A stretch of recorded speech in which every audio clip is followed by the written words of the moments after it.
Hello and welcome. This is the Bits vs. Bytes podcast. I am your host, Ama Grigic, and today with me is Edhem Custovic. He's the founder of the bhfuturesfoundation. So welcome, Eddie. Oh, thank you so much, Ahmed. It's a pleasure to be on your show. Thank you for being on the show. You're in faraway Australia, so it's funny to talk to you on Zoom and having you on the show as well. So I would like to start off with a little bit about your background. So could you tell a little bit about that and also how you got to start the foundation? Yeah, absolutely. So first of all, let me send out my greetings to all the wonderful people in the Netherlands. And I am speaking to you in the middle of the state of Victoria, about 200 kilometers north of Melbourne. So you could say I'm in the middle of nowhere. And it's a pleasure to speak to you and all of the people. So a little bit about me. By background, I was born in Tuzla in Bosnia and Herzegovina, and I moved to Australia as a refugee as an 11-year-old kid. And this is where I gained all of my education. I gained an undergraduate degree in electronics engineering. I have a master's in entrepreneurship and innovation, and a PhD in space physics and radar design. So basically, I've had a very, let's say, illustrious career in many different fields. But I guess my biggest passion was always empowering other people and helping other people and mentoring. And so I came to this idea of I've been doing a lot of this great work all over Australia, in particular in the state that I live in, but particularly focusing on developing the capabilities of young people in the STEM area. And so in 2015, I received an invitation from a professor in Sarajevo, Professor Dušanka Bošković. I know I've mentioned her so many times, but she's an incredible woman. Mm-hmm. And she said, why don't you come and speak to the faculty and some of the students and see if you can inspire them? And I was so proud. That was the first time I was invited to present to Bosnia. And my parents were proud, even though I achieved a lot of things in Australia. But going back to your own country, there's something special about that. And that's exactly where the foundation really started. It was the inspiration that I gained from the young people that I listened to in that first presentation. I actually didn't come to talk. I said to them, I want to hear from you. What's troubling you? Where can I help you? How can I divert some of my resources to make your life in the education system in Bosnia so much better? And I realized quickly that the opportunities that were in front of the young kids in Bosnia were nowhere near as vast as they were in Australia or the rest of the world. Having traveled to over 100 countries around the world, I can say that, the opportunities that kids in Bosnia have are far and few between. And so the idea about a foundation was coined after speaking to my brother, who is the co-founder of the foundation, Reshad Custovic. And we said, we have to do something. We have to use our knowledge in the world of engineering and technology to provide opportunities to young people in Bosnia. And the BH Futures Foundation, or Bosnia and Herzegovina Futures Foundation, the name itself, Futures, focusing on the future of these young people and also a country, much like a phoenix in rebirth. It's coming alive again, and we want to be part of that future of these young people and rebuild the country through access to education, technology, and leadership development. Okay, very good. Because what I wanted to get into as well is that what can you? So what do you provide? So what do you provide to those students, for example, in Bosnia and Herzegovina through your foundation? Yeah, so the things that we provide is essentially everything and anything that a young person needs to succeed in any country in the world. But maybe I can highlight, some of the sort of key value points that we provide to young people. So we started off by providing financial scholarships. And of course, everyone knows the value of a financial scholarship. If I say you are receiving €1,000, you know exactly what you can buy with €1,000. But if I tell you I'm going to transform your life by putting you through a professional development program, you kind of ask a lot of questions. What does that entail? What's the value of that? What's the value of someone's time and so on? So we started realizing that the biggest help we could offer wasn't actually financial, because people would take the money and pay for school, or maybe not even pay for school. We didn't really know. And we started developing modules of what we could do to actually enhance them. So rather than giving them money, we wanted to show them how to make that money and how to actually become competent. And as time went on, we developed a full suite of activities and products and services that we offered for free to all of the students that we considered scholarship recipients. And today, I have to say that the value of one program that we offer to young people per year is in excess of about 3,500 to 4,000 euros. So much more valuable than the original thing that we offered. And it includes some of the following. So, for example, we have an industry mentoring program. Now, it's nothing innovative in the great sense of a mentorship program, but we were the first organization to offer diaspora mentoring. So we engaged many successful Bosnians and Herzegovinians all over the world and said, we don't want your money, we want your knowledge. And we want you to pass that knowledge on to young people in a one-on-one mentoring situation where we will do the matchmaking and you will have a young person in Bosnia and you will feel like your contribution is transforming the life of that person. And today we have 64 mentors from 27 or 28 countries from the top of my mind. We have people in Google, Siemens, Apple, Continental, you name it, some of the biggest companies in the world. And it is a unique program, and it's essentially one of the flagship offerings in our foundation. We provide career counseling. We have HR experts from all over the world, but we also have resident HR experts in the foundation based in Bosnia. One of our best HR experts is Miss Tatjana Vucic. She's a former graduate from Harvard Business School, and she provides that input for all of our students. We provide exclusive access to professional development workshops with industry partners in Bosnia and across the world. We provide internships and jobs in Bosnia and across the world. In fact, I've hosted 2 students from Bosnia and Herzegovina in Australia. So it's been a wonderful experience from my end, having them part of my family, but also, enriching their life and professional development. We, of course, help students apply for applications and grants of master's and PhD programs all across the world in some of the best universities that one can think of. From an education standpoint view, we have an academy. The academy runs 3 times a year. We rotate it around different cities in Bosnia and Herzegovina. And the reason we do that is because we want students from Banja Luka to travel to Mostar to meet students in Mostar. We're also helping break down the ethnic barriers which exist. Even though there are surface ethnic barriers, young people are really good at networking and breaking down that tension that exists hypothetically. And our academies also allow young people to meet local experts. They get to visit local companies. It's very sad that you have students who are studying in a city and they can't even get their heads around the companies that exist in that city, yet alone the world. So it's all about networking, professionally developing these young people at these academies. We pay for their travel. We pay for their travel expenses, all in all, accommodation, food, and so on. And the only job they have really is to be the best possible version of themselves. We offer exclusive access to monthly webinars through experts in different countries. We offer travel grants. Mobility is a very, very big part of our foundation, something that I've learned throughout my career. Meeting other cultures and learning from the best in the world and transferring that knowledge back to your homeland, it really does enlighten how you think, how you behave, and also how you learn and how you tackle other people across the world. We provide funding and financial support for other external education programs. Mm-hmm. We provide funding for projects that students have. We really encourage students to learn through hands-on project funding. We have volunteering programs that are deployed countrywide. So, for example, all of our scholarship recipients are also required to volunteer 100 hours in Bosnia and Herzegovina. We have a mentoring program for high schools, and our students at that level mentor high school students, provide them with guidance. So we have this, I wouldn't say a pyramid structure, but we have this way of information flowing from the top to the bottom, but also from the bottom to the top. We have STEM outreach programs that go out to schools, and not to mention support for startup companies in Bosnia. So young people that want to trial a startup concept, we have mentors, we have legal support, we have business support, technical support, and everything else that comes with it. So hopefully that gives you an idea that we offer a very, very comprehensive program that students can really thrive in and grow as professionals like they would in any other country. In fact, the overall goal was always to provide them with the ecosystem that I had in Australia based in Bosnia, so that one day they wouldn't have to leave the country, that they could build whatever they wanted to in their own homeland. Yeah, that's a good point, because just for disclaimer for the people who are listening, I am a mentor in your foundation as well.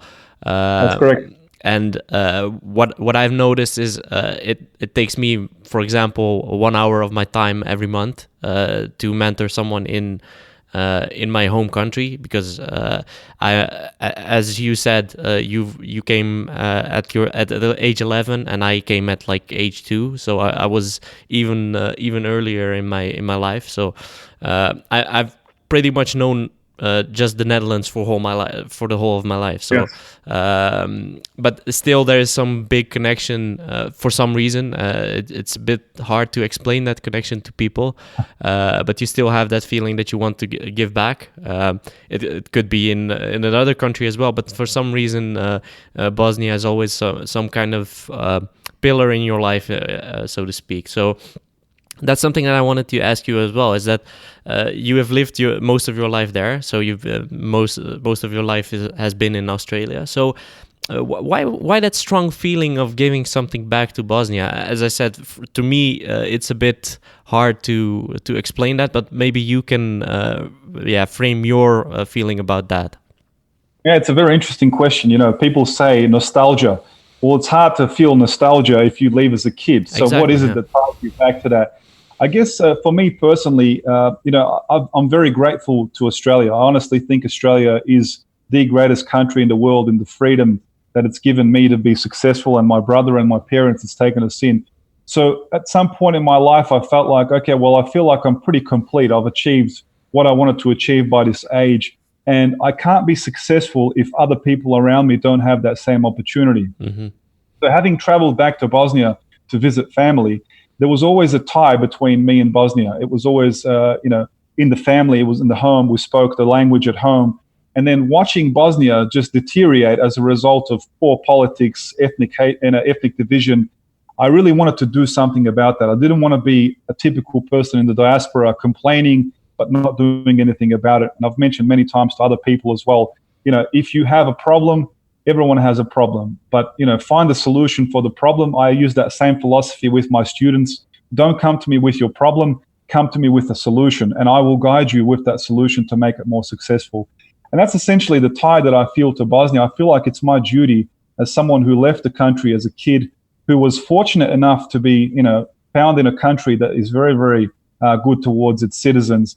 I now need to use the fact that I'm sitting in a position where I can influence change. I need to act upon that, and I need to do something about that. It's my duty as a Bosnian and Herzegovinian. It's also my duty as an Australian. For those of you that are not aware, Australians are very, very proud about the great humanitarian work they do all over the world. We happen to live what we call the lucky country. It really is lucky. So when we're in the lucky country, we need to ensure that we can help others around the world, because one day we may not be so lucky and we'll be asking for help. And I guess that's the love that I have towards helping others.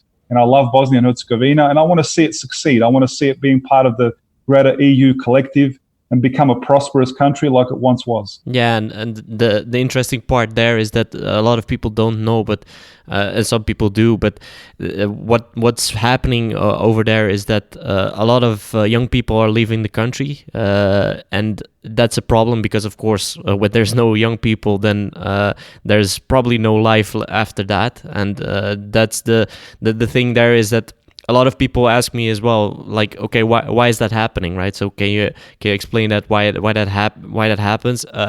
And mostly, I think it's due to just the kind of things you can do with your life, right? So there's a lot of talented people there that that finish their, for example, their college or whatever, and they have a nice degree, but they don't have any work, right? So, and that's the point. If you don't have any work, then you can have a degree, but that doesn't mean anything. You're not doing anything. Exactly. And you're right. A lot of young people do feel like they finish a degree and what's next? If I can't get a job, I look at that slightly differently. There's two parts to that. One part is, there isn't enough jobs to go around for everyone in Bosnia and Herzegovina. There's no doubt about that whatsoever. On the other hand, the education system is failing in the sense that it hasn't modernized in at least 30 or 40 years. So we haven't really progressed in how we look at employment. For example, where I work at La Trobe University in Melbourne, Australia, employability of students is at the highest agenda for the university.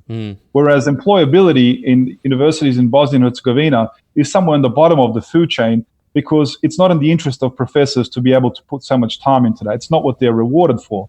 So we really have to think about, how we resolve that issue. One way is to start reforming education, which is a long and tedious process, or we can create this, a parallel ecosystem, which I use the foundation for, to in parallel develop these young people so that even though if we can't change the education system quickly enough, we can create something that will allow them to be successful. And you're right, they wouldn't be leaving the country if they had the opportunities which you and I have in the Netherlands and Australia, a secure job, a good healthcare system, public transport system, and just an ability to live a normal lifestyle. I think there are pockets of excellence. The IT industry in Bosnia and Herzegovina is really, I say, a unicorn. It stands out because it doesn't really get impacted so much by the politics. It really lives on its own. And people that are in the IT sector really do not feel so much the pressure from the negativity that is surrounding them. And I think young people do have a future in Bosnia and Herzegovina. It may not occur in the next 12 months, but we're certainly working towards creating an ecosystem that will allow them to be successful. I also do have a dream to come back to Bosnia and Herzegovina and help the country by living there, not just by acting remotely. Yeah, and that's a good point, and that ties into my next question perfectly. Is that, of course, the IT industry is very big, but I can imagine that a lot of the things that you do or the organization is a challenge because it is remotely at the moment. So how do you work around that? That's a very interesting question, and definitely not an easy thing to do. My parents always ask me, how can you lead an organization from Australia in Bosnia? So Thankfully, we have this thing called the internet, which has enabled communication to happen worldwide. It's enabling you and I to speak right now. It also enables me to basically empower people from a remote location. It does, of course, require you to visit Bosnia and Herzegovina. So I travel to Bosnia on average about 4 to 5 times a year, sometimes more, sometimes less, depending on where my worldly travel and work takes me. But I think the most important thing is to have a really good team. The foundation is not Edhem Custovic and it's not my brother Rashad Custovic. The foundation is many, many people across the world. I'd like to say that, you're also part of our foundation. So you're making, my dream and the dream of these students come true. So we're one big family and we share responsibilities. I try to make students and young people understand it's not my foundation, it's our foundation. So that whole sense of ownership and belonging means that we all care and we all put in. If I can't do it today, you do it today, and we cover for each other. So it's this global network of like-minded young people who want to see change, who want to inspire the next generation. And that really is how the foundation functions. And so being remotely accessible is not really something that stops us from doing what we do. We use the best of technologies today to make that happen, and we use people on the ground to execute wherever we can. Yeah, and that's the beauty of the technology in that sense. What I was wondering about as well is that you mentioned that you work at the university. So how does that work with the time that you have to put into the foundation? Is that mostly your own time, or does the university help with that as well? You ask great questions. That's why I'm giggling over here. So, the foundation is run a lot in my spare time, but the university is very understanding of my philanthropic work. I guess partly because I'm involved in a lot of the philanthropic work of the university itself. So I am a donor to the university. I'm also a mentor within the university. I mentor staff. I mentor students. I'm also a big advocate for our university because it is a very big philanthropic focused university. And so naturally, a lot of the stuff that I've learned and how to do that with the foundation has come from the university, but also my work with the Institute of Electrical and Electronic Engineers, which is the world's largest professional organization. So leveraging the knowledge from these organizations helps a lot. I have very understanding heads of department, deans of engineering. On top of all of that, I work around the clock. So I create time in my schedule by working days and nights. And so that gives me flexibility to fly and do things. At the end of the day, it's the results that count. So if you're delivering the results that the university wants you to deliver, they won't ask you where you are and how you're doing that. It is challenging to teach classes at times when I'm on the road, but I have a great team of individuals working in my lab, and they help a lot in delivering all of that content. And we have a very high employability rate with our students, so everyone's happy at the end of the day. Yeah, very cool. And what was also a question that popped into my mind just now is that you mentioned that you, as a foundation, give out these scholarships. So how do you select the correct students for that, or not the correct students, but how do you select the people that are going to receive that scholarship? Yeah, well, right now, in fact, our scholarship call is open right now, and it's closing at the end of this month. So this is probably the best iteration of our scholarship rounds, because we've now got something like 50 to 60 students who are already part of the foundation, and they are our ambassadors, and they are out there at their university campuses giving presentations, promoting the activities of the foundation, and of course demystifying a lot of the question marks which people have. How is it possible that you can offer all of this to young people? What's the catch? And so the way we select young people is really based on recommendations. So we allow current members of the foundation, students, to recommend their colleagues to enter. Of course, they have to apply with a motivational letter. They have to look at our mission and vision of what we want to achieve. They go through the application process. We then interview every single one of the students who has successfully completed the application that's needed. And we assess them not only on their technical knowledge, but also mostly, in fact, on the emotional intelligence which they possess, and the potential and the capacity which they have, and how easily can we build them up as a professional in this world. That's the selection process that we go through. Eventually, they end up in our program, and we put them through various orientation and training before we allow them to access all of the other options that we offer through the foundation, including the mentorship program. So we don't just throw them in the deep end right away, but we do put through a lot of time to train them to get there. Yeah, and listening to that, what's popping up into my head is that it's a pretty big organization, or actually, it's a big organizational effort to get all of this together. So that usually means that there is some kind of need for a funding or whatever. So how do you how is that done? So how do you get that? How do you get that done? Correct. So that we do need a lot of funding. In fact, our activities consume a lot of not only finances, but also consume a lot of time and a lot of effort from a lot of people all over the world. So up until now, I'd say probably 90% of the activities in the foundation have been founded and funded by my brother and I. And we don't have a problem with this. I have to say we're reasonably well off. We're not billionaires, but we're doing okay. And the reason we're funding it like that is because we don't want people to just give us money because they feel sorry for these people. We want people to feel a responsibility to help. And I guess the mentorship program is really one way of doing that. We wanted people who are very, successful all over the world to see what we're doing firsthand by inspiring young people to do great things. And hopefully through the mentorship program, if we did a call for fundraising now, people would understand that what we're doing is very, very useful. We're transforming the lives of young people, and they wouldn't have an issue funding the activities that we're putting together because they won't truly believe in what we're doing. So this year we're organizing 5 major meetup events. There'll be another one in Melbourne, Australia, where my brother and I live. We're organizing one in Stockholm, Sweden. We're organizing one in Boston. We're organizing one in Chicago, and also one in San Francisco. So these are just starting points, and we're not organizing them as fundraising events. We're actually organizing them as Bosnian professionals meetup events. We are connecting companies in Bosnia with companies that are run by successful Bosnian and Herzegovinian diaspora. And we're also bringing along some of our students to showcase how we can build a successful ecosystem where everyone has benefits and we're all doing good. And at the end of the day, that the side benefit is that the country is overall prospering in the right way. Yeah, and that's the interesting part here is that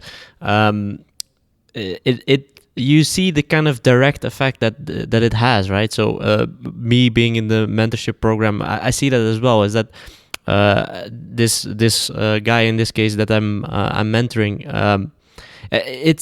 He asked like all sorts of questions, right? It's not like it's just work based and how do I get better in the field that I'm in right now, which is IT.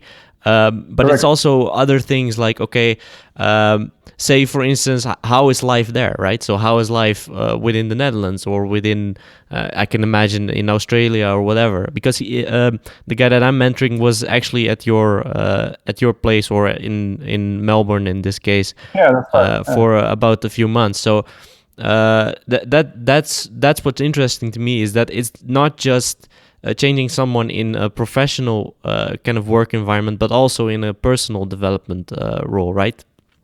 Yeah, you're absolutely right, Ahmed, because what we're doing is we're providing knowledge of the world to these people. You got to remember, some of these kids come from small towns in Bosnia and Herzegovina. They haven't experienced metropolitan life. They haven't really seen the world. So by having a mentor who lives in a metropolitan part of the world, has traveled the world, you're transferring your personal experiences and view of how life should be led to this young individual. So you're essentially helping shape their future and aspirations of where they can go and what they can be. A lot of them are enclosed in a system where they feel that they cannot reach the success that you and I and other people have had.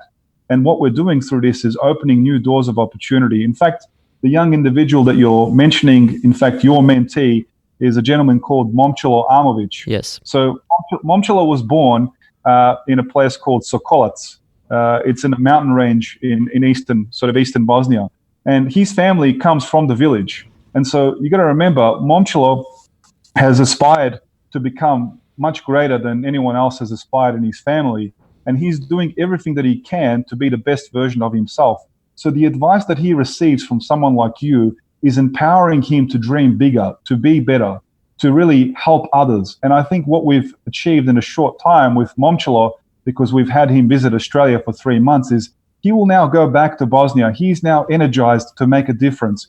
He now understands what our vision and mission really are firsthand, and he will mentor others, and he will be our ambassador. So that flow-on effect is really going to help us bring change much, much quicker than one individual can do in this instance. Yeah, it's a little bit like the paying it forward movement that was...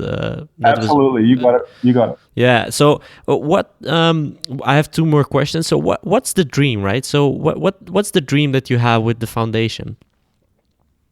Well, I think my biggest aspiration with the foundation is really, first of all, to break down all of the ethnic division that exists in Bosnia and Herzegovina. I just think there is no room in modern society for any of that, irrespective of what's happened, in that tragic war in the former Yugoslavia and in Bosnia. I think it's time that we look forward, we look towards the future, that we build a country which, has respect for everyone, regardless of your nationality, sexual orientation, ethnic belonging, whatever that may be. So the foundation is serving as a vehicle of change. It's bringing about a modernization of education. It's empowering young people to take responsibility of their own future, but also to remember that right now things may not be functioning the way we want them to function, but we have to make change on ourselves first. We have to start with us, and then we can start changing the system. So if we're not ready to make that change, we can't expect other people to change. And my biggest goal really is to empower these people to become young leaders who are globally connected to our diaspora, but also to the rest of the world, and to take that knowledge and make change. We can create a better future for Bosnia and Herzegovina, and I want these young people to be the agents of change. Yeah, and of course, my last question, and you know what's coming because you've listened to the podcast a few times. So, what are you most proud of since you started this whole project? Yeah, I think it's the young people that we've inspired throughout this whole process. We've now come to a point where we have developed leadership capability in young people, where we now have a former student, he's still a student at university, who is now an actual board member of our foundation. And for some people, that sounds ludicrous, because you might say, how can a student be a board member? But it's just to demonstrate that we well and truly believe in young people's capabilities. You don't have to be 60 years old with 20 companies behind you to be responsible and to rise to the occasion. And this organization's motto really is by young people, for young people. I well and truly stand behind that motto.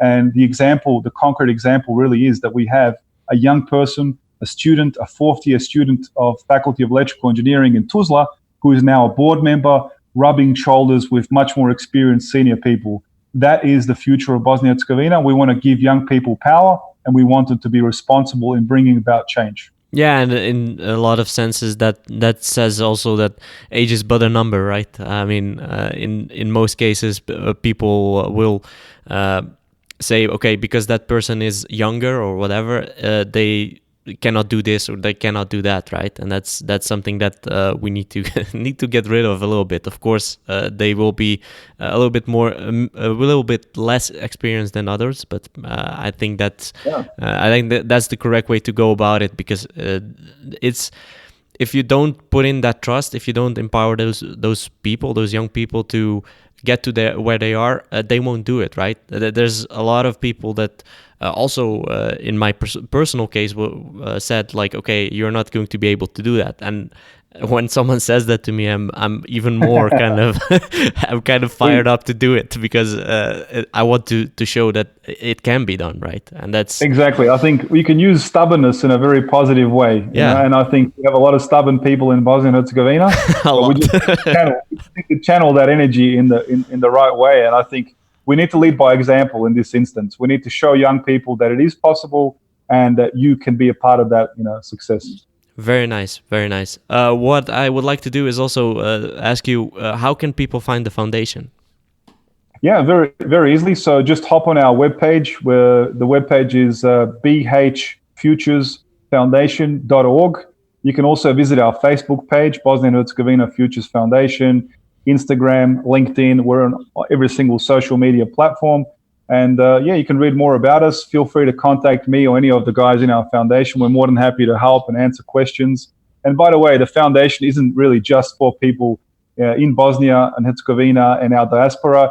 We have lots of friends and people who are of other nationalities who just want to see Bosnia succeed as a country. Exactly, yeah. There's been far too much conflict, and a lot of our donors and supporters are people of 100 countries across the world. So really, you're welcome to join us in this cause. If you want to bring peace, if you want to bring a mutual respect in Bosnia and success, join us. It's a great cause, and I'll be more than welcome to bring you into the family. Very cool. And of course, I will link it down below in the post that I will do on the podcast website, of course. Thank you, Eddie, a lot for your time, and also what you're doing with the foundation. It's very inspiring to see someone that wants to make a change, and that's what this is all about. Thank you, Ahmed. Thank you for giving me the opportunity, and congratulations on all the amazing work that you're doing in highlighting some of these success stories. Thank you. And of course, for the listeners, you can find the Bits vs. Bytes podcast on bitsvsbytes.com, and also on Twitter, LinkedIn, and Instagram. It's all bitsvsbytes, and also the all major podcasting platforms, so Apple Podcasts, iTunes. Well, that's the same thing actually, and of course Spotify, SoundCloud, and Stitcher, for example. And I would like to thank you for listening, and until next time.